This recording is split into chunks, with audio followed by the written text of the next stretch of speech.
Joining me today from the four corners of the cricketing world are my fellow panelists, or should I say fellow franchise members. Yes, that's right. Simplified might have an IPL team tomorrow and we'll totally troll people. We thought, let's create a team of largely South Indian folks who are way more hyped up than they need to be and find creative ways of losing every match while creating fun, interesting content between the matches. And then we realized RCB already exists. So who's on the panel, you ask? It's a bunch of deliveries. No, not deliveries like hospital or Dunzo, the cricket kind of deliveries. First up is Tony, or as I like to call him, the Yorker of Simplified. He sees 1 point and he goes straight for it. It looks simple, but it's very difficult to master. After he's done with one of his bits of savagery, you normally have Bill Lawry who likes hanging around the IVM studio yelling, "Knock them over!"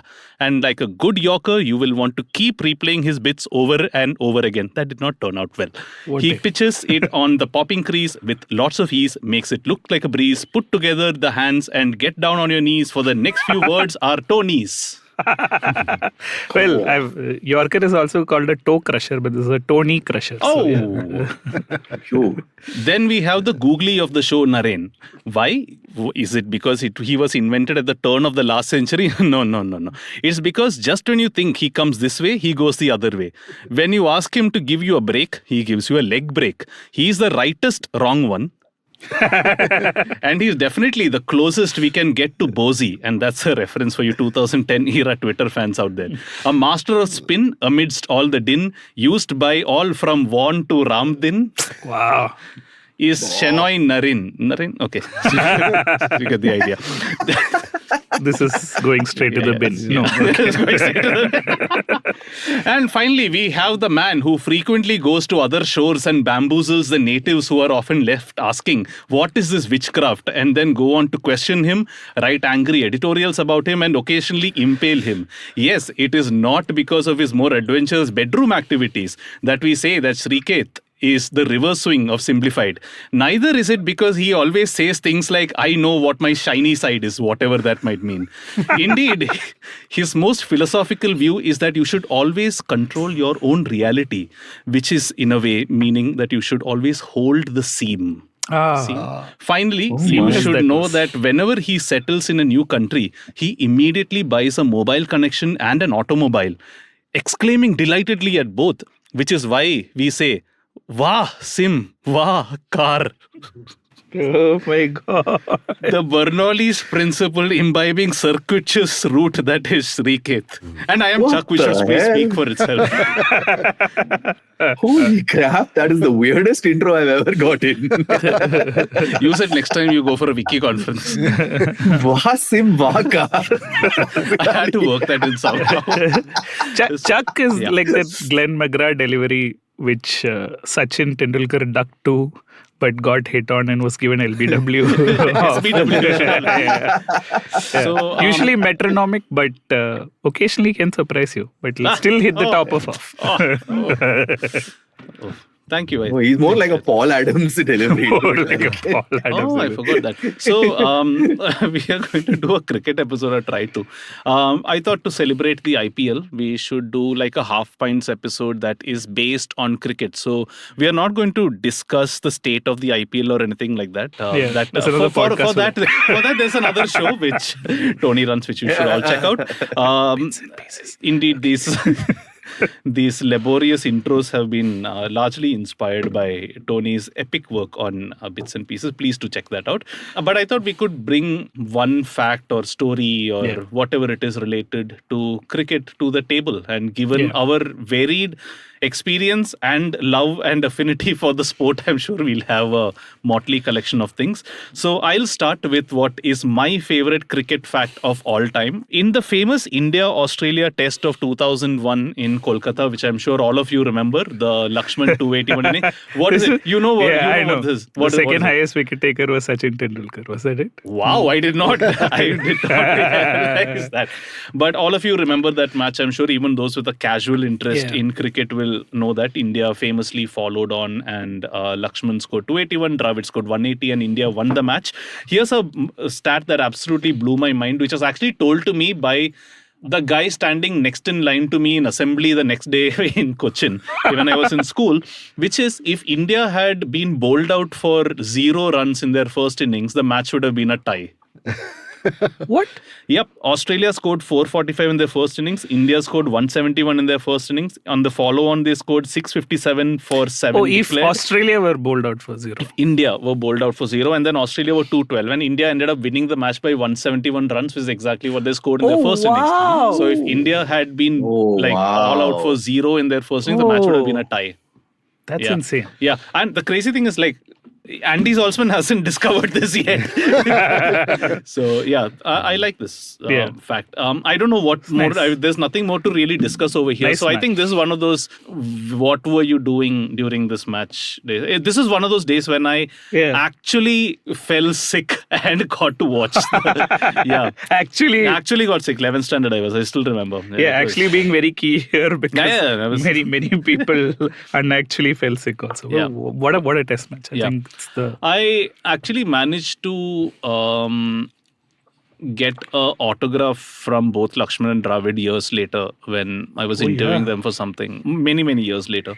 I had taken a photo of that famous photo, right? Them walking back to the pavilion after day 4, I guess. So I got that photo and got it signed by both of them. It's even though I don't watch cricket and all that too much, it still hangs on my wall. Yeah. I think recently Hemang Badani, who was part of this squad, tweeted, I'm not sure how reliable it is, but apparently on day 3 or day 4, basically they were all asked to check out of the hotel because they were going to take the flight because India was going to get out for a innings defeat, and he apparently said that they had to find other hotels and that night they had to dine in the restaurant invites. I think this is true. I've heard of this. I've heard this before. As something related that, remember, not relating to this match, but the greatest ever cricket match ever played, which is of course 434, 438. Shut up, all you World Cup 99 fans.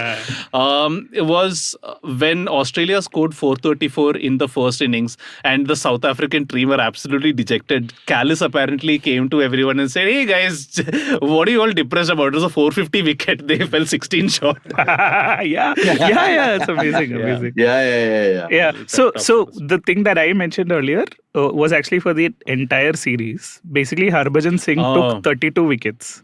The next highest wicket taker for India was Sachin Tendulkar with 3. Are you serious? Also tied with Sair Khan for 3 wickets. So, Wow. Yeah. That is crazy. It also reminds me of, I don't remember the exact date or year, but back in the day when test matches could go on for as long as basically timeless tests, timeless tests when matches used to go on for 6-7 days, etc. There was this match between, I think it was England and South Africa, I want to say, in the 50s or 60s, and this is the time when cricketers used to travel by ship. There was a match where I think England was set a target of 700 or something, some ridiculous amount like that, and they were actually making a fair chase of it. There was some 500 for 4 or something, and the reason the match stopped is because the team had to catch a ship on the way back after 10 days of this thrilling match. The average run rate was like 1.5 or something. But this seems like from a long time ago. But 50s or something. But even fairly recently, they had a rest day during test matches, like day 3 or Naren remembers. Okay, not that recent. I'm. It's not there anymore. No, there's no rest. Oh, wow. They're thinking of converting it into 4 days, actually. Actually, the women's format has only 4 days tests. Wow. Why is that? Is it like tennis where... Just generally, who are we to? Like, who are this manel? That is my fact. If you want to bring up anything else regarding that test match or Lakshman or the concept of... tied test. There was a tie. Wasn't there a tie? Somebody followed on and won recently. No? That has happened quite a few times. But like what I mentioned, baseball is the next big thing, new big thing in town, which you guys may not have heard of by virtue of not. I always I see you guys making fun of it, so I just assumed that it was. No, but this is something that you like because 2015 World Cup Finals was probably the last match you watched. Yeah. And throughout that World Cup New Zealand were playing very aggressive cricket, right? Yeah. Under Brendan McCullum. So Bass is Brendan McCullum, and he's now the coach of England, and he's basically brought this 2 tests also, which is just go hell for leather, right? Like, But is that a new concept? Didn't It's Australia not. do that in the 90s? yeah, it's not, but like it's new now because Oh, they it's re- pretty- I've always wondered, right? People manage to score less in a test match inning than the average T20 innings, right? It happens all the time. Yeah. That's because we Why not follow the same strategy Yeah. for test match? For those of you who might be tuning in if this is your first Simplified episode, we typically do not discuss cricket. What's going to happen over here is that Srikeit, Naren and I are going to come out with some arcane fact / story and get all our cricketing doubts from the last 15 years clarified by Tony. I think we can move on to the next fact. I don't. Yeah, this is going to be a shortish episode. I feel, unless Naren has a long story. I don't know how long, but here's a quiz. Oh, Who said the following, or rather, who the character is? How does he look? X, sir. What does Mr. Bassington look like? It is hardly my place, sir, to criticize the facial peculiarities of your friends. And the second one is, what are the chances of a cobra biting Harold? X. Slight, I should imagine, sir.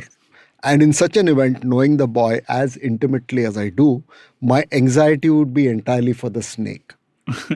I mean, X is Jeeves. Like, X is Jeeves. Yeah. What calling this a quiz is the googly. You're expecting the googly and straight would come. Naren, given your reputation on the show, I don't think that this is too much of a surprise. But what is the cricketing? Yeah, the cricketing connect is this. So Jeeves became a legendary character. He first made his appearance in a short story where he appears as a valet for Bertie, and Bertie is basically looking for someone, and Jeeves is like this, all-knowing guy who sorts everything out. Rentmyvalet.com. Yeah. So much so that there's actually a quiz. It's a quiz question. What is Jeeves' first name? Reginald. Reginald. Yeah, it appears in one story or something like that. Yeah. And this, for a long time, no one really knew where Wodehouse got this name from. Then I think Wodehouse himself said in one of his letters, something like that in 1913 he had gone to watch a match, a cricket match. Wodehouse was a big fan of cricket. Yeah. Yeah, and he went to Cheltenham to watch a match, and one of the bowlers was a guy named Percy Jeeves, and Jeeves, something about the name just called out to Wodehouse, and then Wodehouse just remembered it, and then he put a version of that name to the, and Jeeves became one of the most legendary names in the literary universe for a part of time.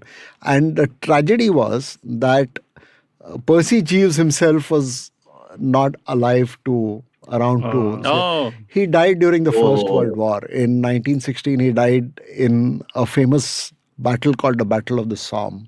So Battle of the Somme, Somme. Oh, okay. Yeah. Some place in France. Yeah. Yeah, it's about a very famous tank battle. Tank battle. Yeah. I don't know about the tank. I don't know if tanks were invented back then, but it was a World War I battle.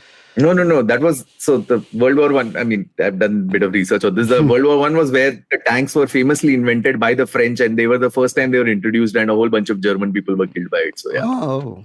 The French were actually quite annoyed because they had invented these tanks so that they were supposed to actually be moving restaurants where they could have their wine while they were fighting. But Wodehouse does quite a bit of cricket related. Yeah, so he had his cricketing stories. There is this character named Mike. Mike and Smith. Yeah, Mike and Smith. Yeah, exactly. So Mike is a very good cricketer, and in the first book, which is Smith Journalist, I think. He does talk a good bit about Mike's cricketing career. And I remember that being one of the first Wodehouse books I ever read, and described the batsman getting bowled out and the state of the off stump or something being a goodish 5 meters away from the batsman. So, I mean, that was just so colorful. He's also got his little cricketing references everywhere. So there is one of these sort of essays he wrote where he's talking about how it is important to communicate. And he's talking about these two strong but silent explorers who are sort of crossing each other, approaching each other on the Andes on a very narrow ledge, and they come face to face with each other, and there's no place for one to. So it occurs to one of the explorers that if he were to jump and apply a bit of finger spin, he could get around the other guy. And unfortunately, the very same thought occurs to the other explorer as well. The result being that they collide mid-air and both fall to their death, which is why it's very important to communicate. So that finger spin thing is a cricketing. Nice. So interesting. Staying with cricket and literature, obviously you know the answer, Chuck, but I'm going to read out something and let's have the listeners pause if they want to give the answer, and then you tell us what this is about. This is written by a famous author. It is called A Reminiscence of Cricket.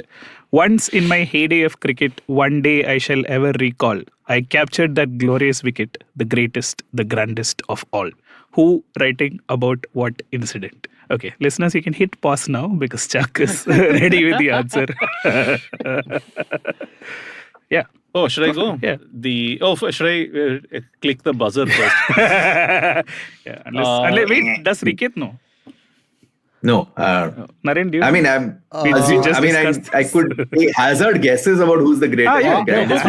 Hazard. Yeah. Go Hazard. We mentioned it in the studio. That's why Naren's disqualified. But he also doesn't seem to remember. I do remember. I know exactly. Okay. Yeah. Srikeit, go for it. Greatest and grandest of all, I mean, might be someone who's taken the wicket of Bradman, I'm assuming.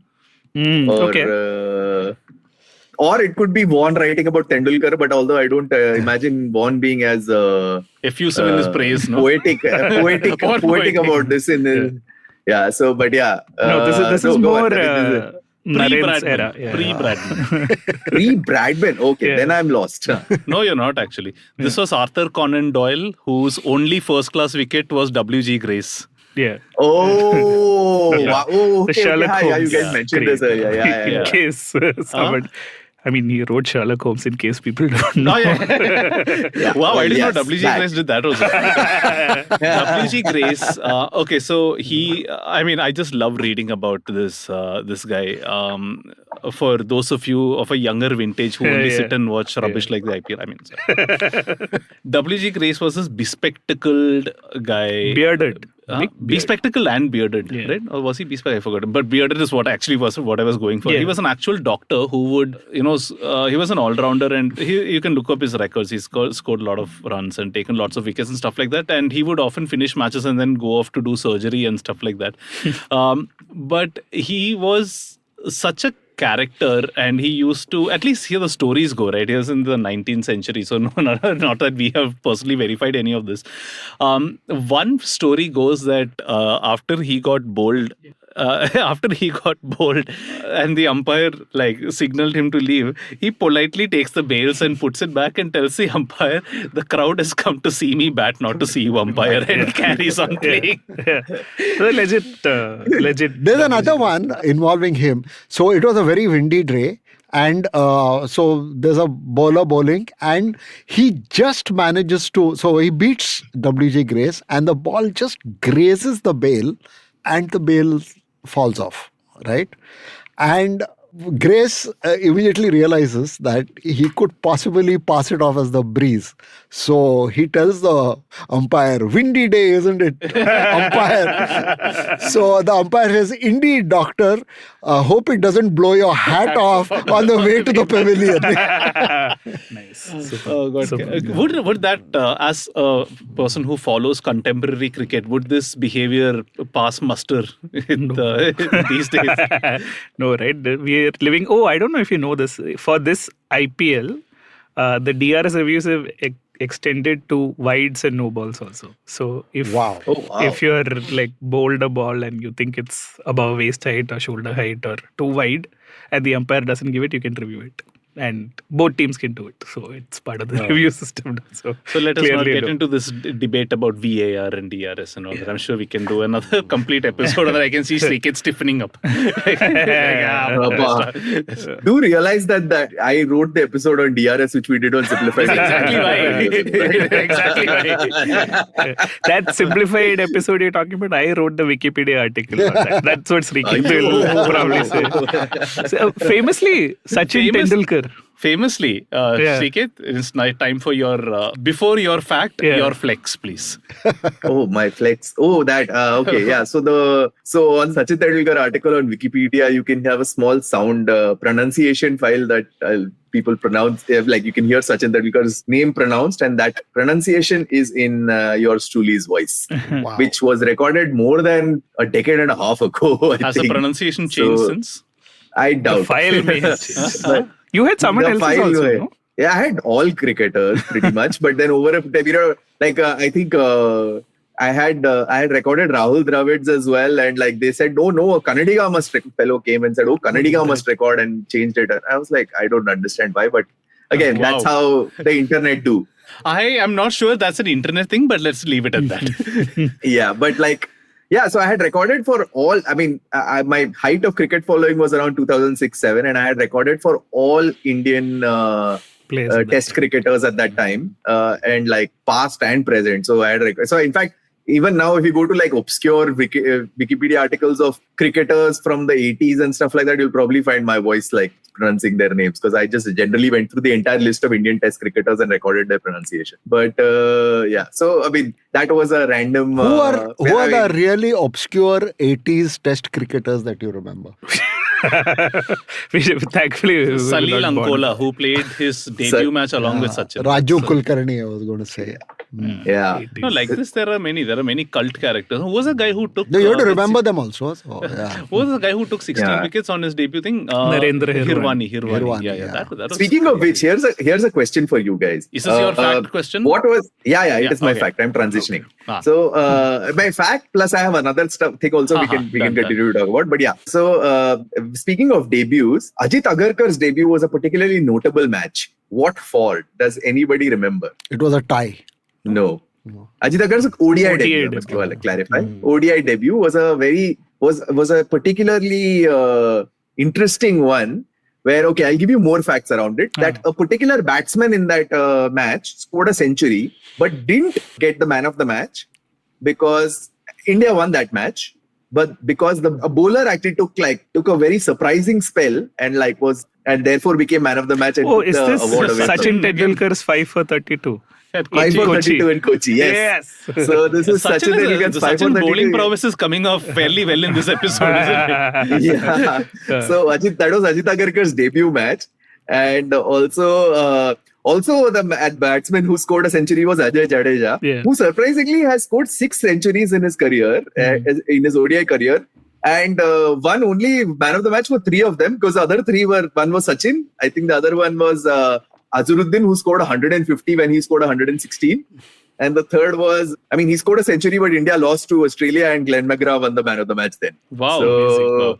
I remember Jadeja winning man of match for bowling. He took 3 for 3 in 1 over in Sharjah. I remember. 3 for 3. Sharjah let's talk about Sharjah for a while. but once again, there's an allied fact here. Because for, just to get this episode on track, and because I couldn't remember any cricket facts, I just threw it to the Bits and Pieces team to say, hit me with your great facts. Oh, right? wow. So, I'll come to one later, but one that I remembered now is that basically someone mentioned that... that is Tony's flex, huh? Yeah.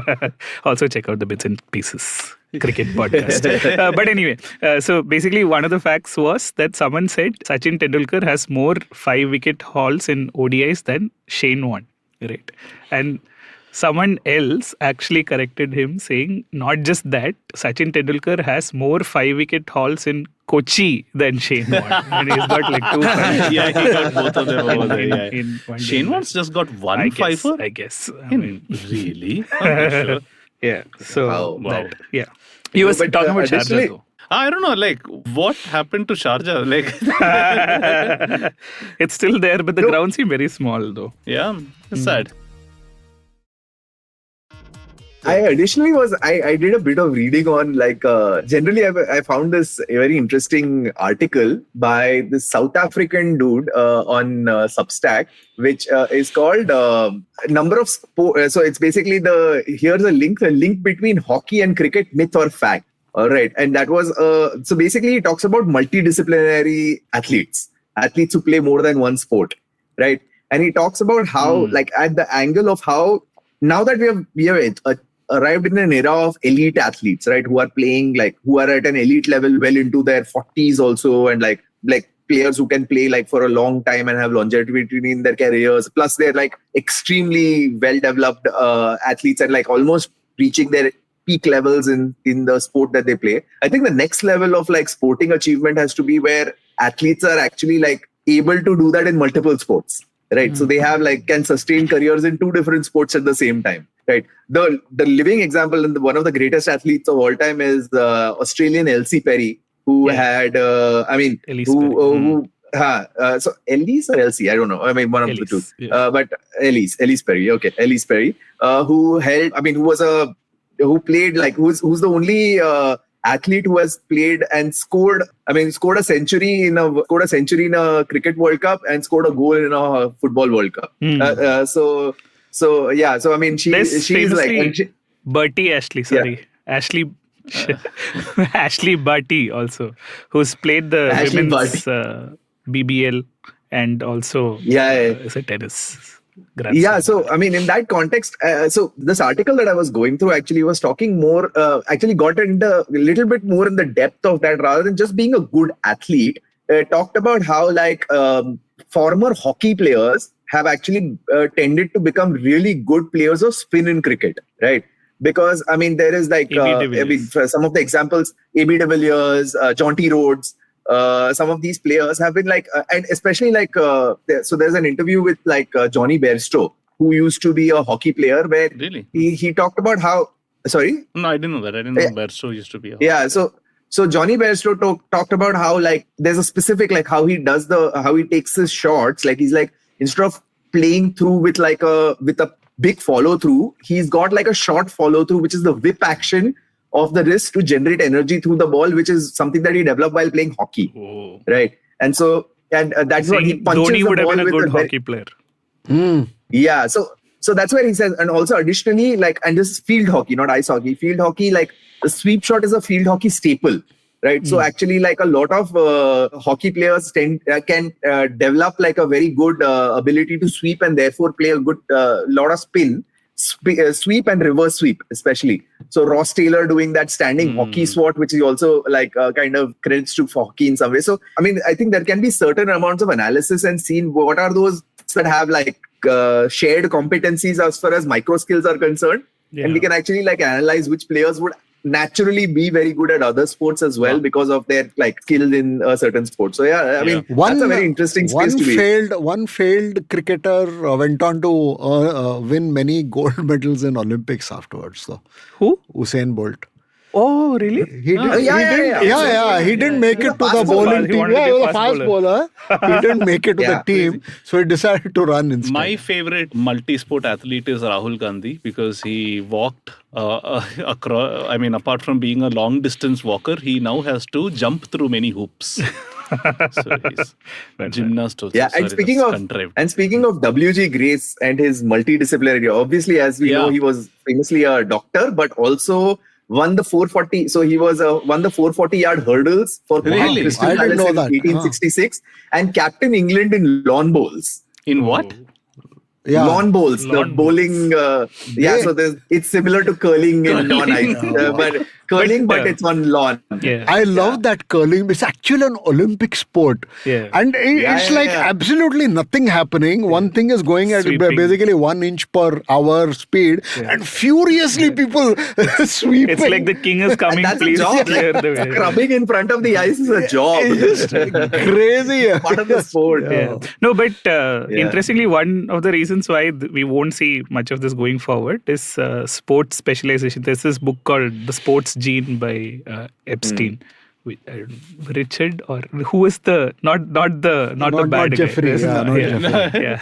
But basically he talks about how I think in the 70s or so, we saw what is called the Big Bang of body types, which is that every sport you had a specific body type that would make it to the team. Before that, like you could play all sports, right? Yeah. Like it was because it became very specialized. You would see basically that people would pick a specific body type. Like there's this thing called the swimmer's body illusion, right? Which says that if you swim, you'll get a great body, but it's actually not that. It is that only people with that particular body type can become international swimmers and stuff. There like was that. there was a Simplified. There was a Freakonomics episode on again, Srikeit, you will know this. In American football, there's one very specific player. Again, if I forget the exact position, but it was such a hyper specialized role that this player might be needed only once every 3 matches or something. Wow. But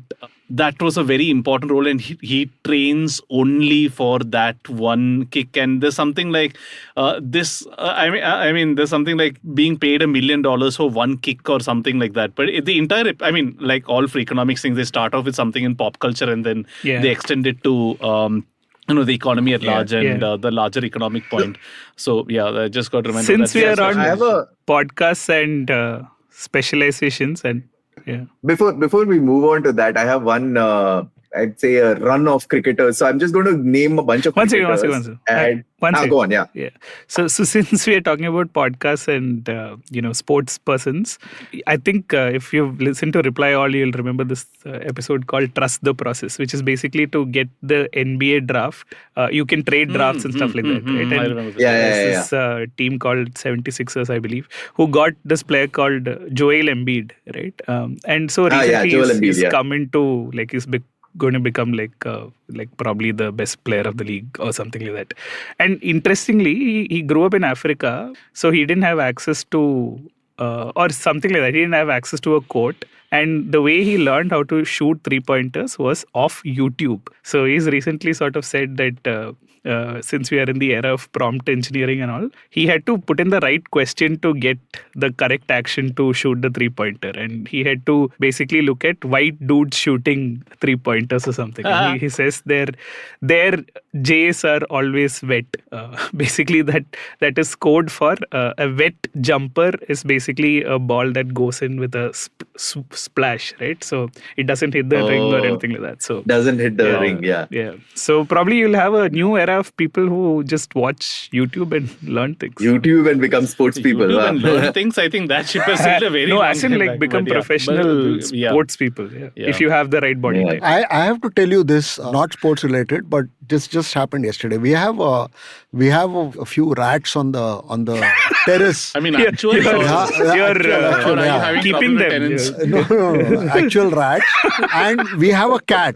And the problem is the cat has been, it's like a baby for us. So Sheila wanted to take the cat to the roof and have him catch the rats. Is it a tin roof?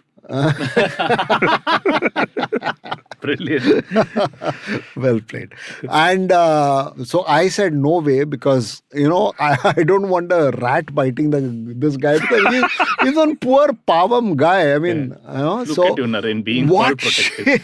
What she did was yesterday, she made him watch Tom and Jerry. No, proper cat catching rat videos on YouTube. There's a whole bunch of them. Amazing. Somebody has brought a rat into the house. Best part of this podcast. This is amazing.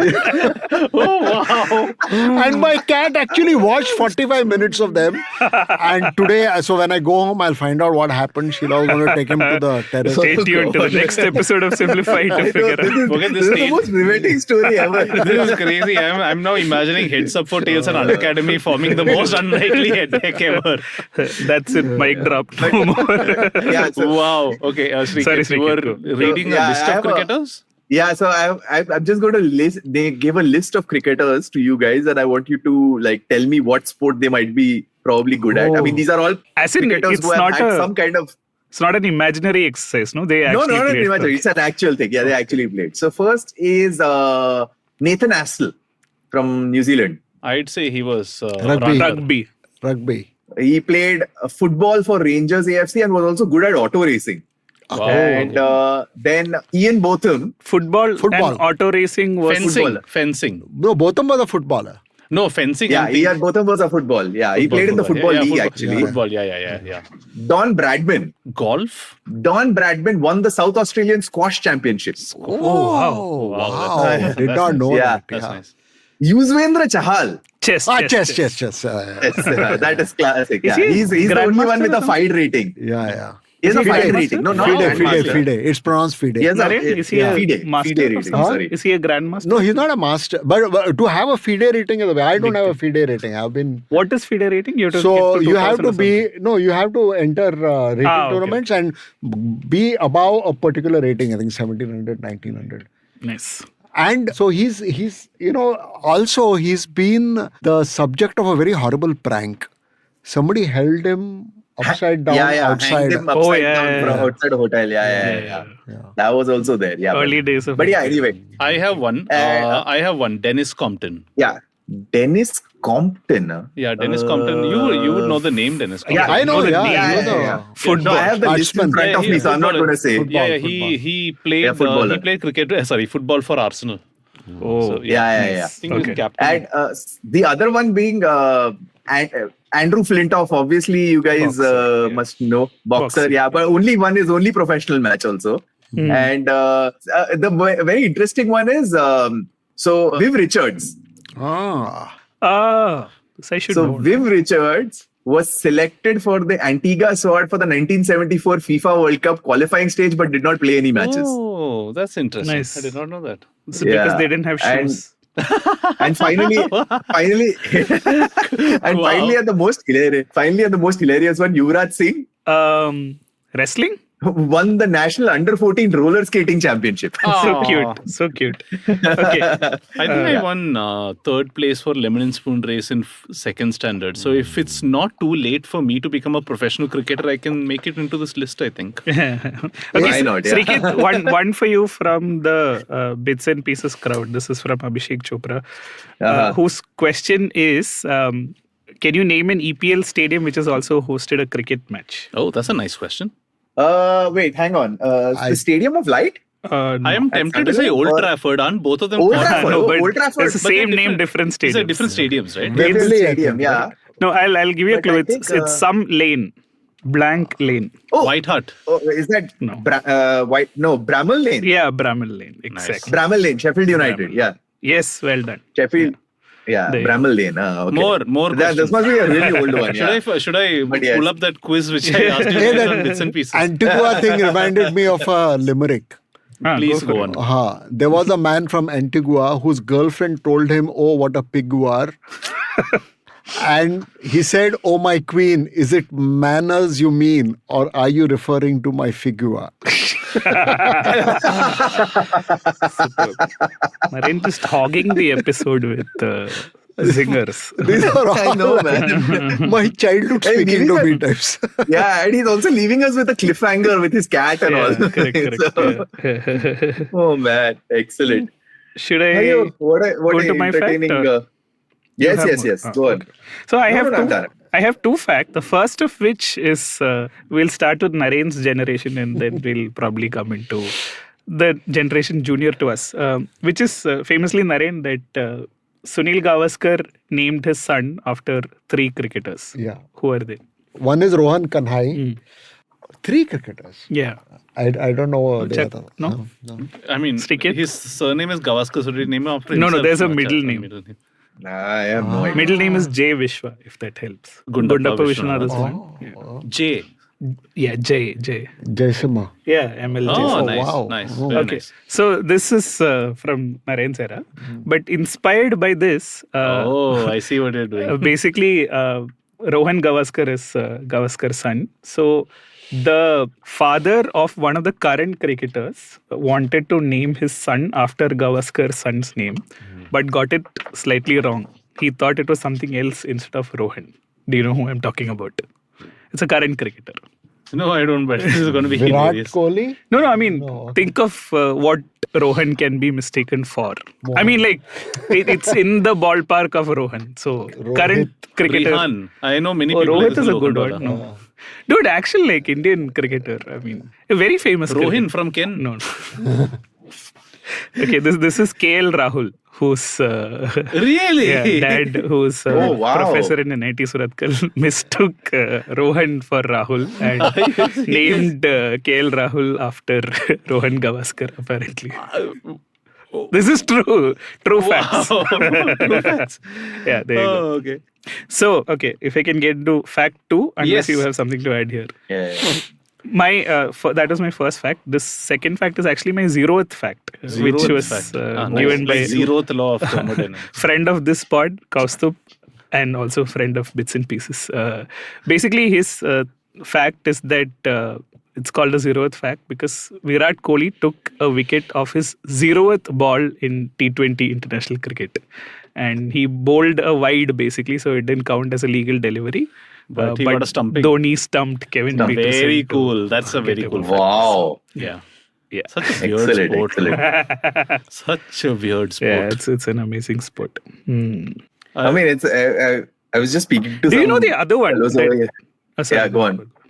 No. I was just on that thing. I was just saying that just now recently the baseball season has started over here in Toronto, and people have been going for that. And like there was someone I met the other day who was complaining about how long a baseball game is, and like they were like, I was like, oh, you poor children. Then I told them about how a game is happening for 5. First thing is always the question is like, when I say that okay, cricket game can be played over 5 days, they're like, how do they poop and when do they sleep? What? Yeah. Because they think that 5 days means they're playing continuously for 5 days. Yeah.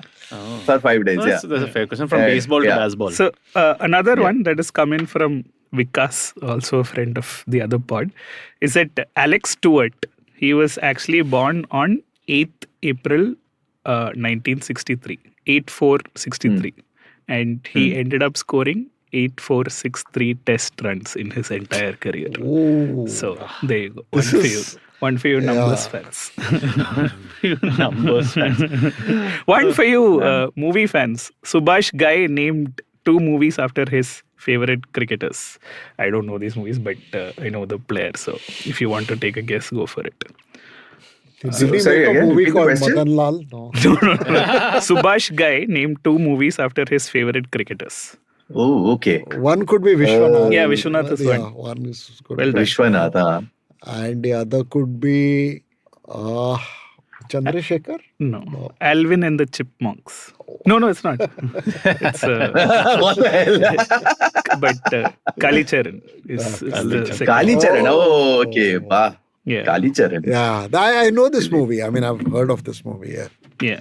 Yeah. Very cool. Have any of you met an actual cricketer? Like, have any of you met a famous cricketer? Yeah. Have you? So my Recently, you've got, apart from the interview that I you did. fairly recently met Farooq Engineer.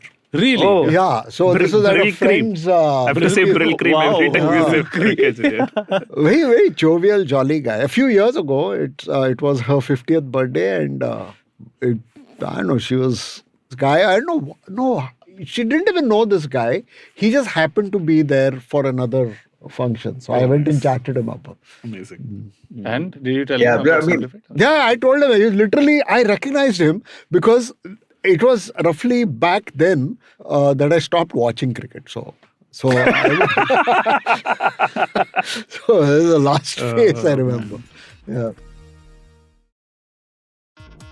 I have not been as big a cricket fan, although I've been fortunate enough in my limited interactions to have like a couple of cricketer experiences. My first one was when I was still in school, and I went to watch the only ODI match I went to see was one of the 7 match series between India and Sri Lanka, which where the series where Dhoni actually came, like Dhoni exploded onto the scene and was became in 2003. And this was the one match that happened in Ahmedabad, and India won that series 6-1, losing the only match in Ahmedabad. And so that's the match I saw. But I went there, thankfully, because of my mother, who was formerly employed with All India Radio. I got to go to the commentator's box. Oh, nice. And there I actually got to sit in the commentator's box with Ravi Shastri for a bit, and then I got his Really? autograph. I did not know. Yeah. Did he say trace a And bullet? Yeah, no, not in that match though. But the other experience which I had, which I told you guys about, I think sometime back, was when I was in high school. I think Kapil Dev, as part of some promotion, came to our school over there, and I actually bowled to Kapil Dev. Oh, So, Wow. Yeah, so all the kids were just going and bowling tennis balls at Nice. Kapil Dev one after the other. Nice. And he was just casually, while he had he was mic'd up and all, was just casually hitting everything for six. Like I went and bowled something which was like disgusting, and he like dismissed it without even this thing. So yeah, I have had the privilege of having bowled to Kapil Dev. Yeah, my cricketer memories are actually the saddest. Like I used to work in South in Express Stars, and basically all these players would stay at the Trident or one of those things, and they'd and there's a Starbucks right there. Right? So like one day I saw Hardik Pandya walking back from Subway with a sandwich. Back then he was not too popular, so I was like, who will give buff to this guy and all. 2016 T20 World Cup was happening, and we went to Starbucks, and Dale Steyn, Chris Morris and someone else was sitting there, and basically fully starry-eyed and all, and typical younglings went to him to sort of say what an amazing player he is. But a terrible guitar player. That is a key reference. And he basically said, please go. Shooed us Please away. go. And thankfully later that day, South Africa lost a match to England after scoring 234 or one of those things. It was amazing.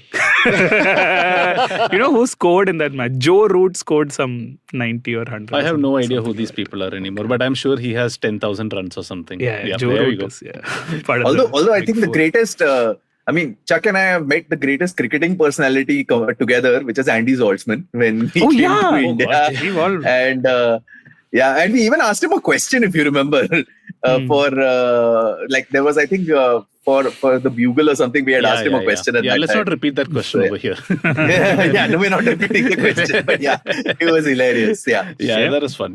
Yeah, I think this has been an interesting, very unsimplified episode where we spoke more cricket than we usually do.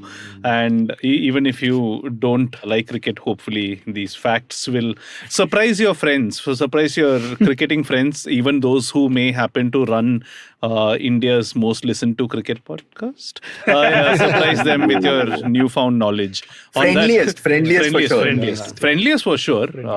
Yeah, and that's what really matters. So Naren, take us... sign off with stay safe, stay cricketing, and stay simplified. Come on, you can do better than that. No, I want another one. No. Come on, you can do better than that. Stay safe, stay in your crease. Otherwise, you will get man-cated out, and stay simplified. Stay safe, stay in your crease. Well done. Bye. Super. Bye.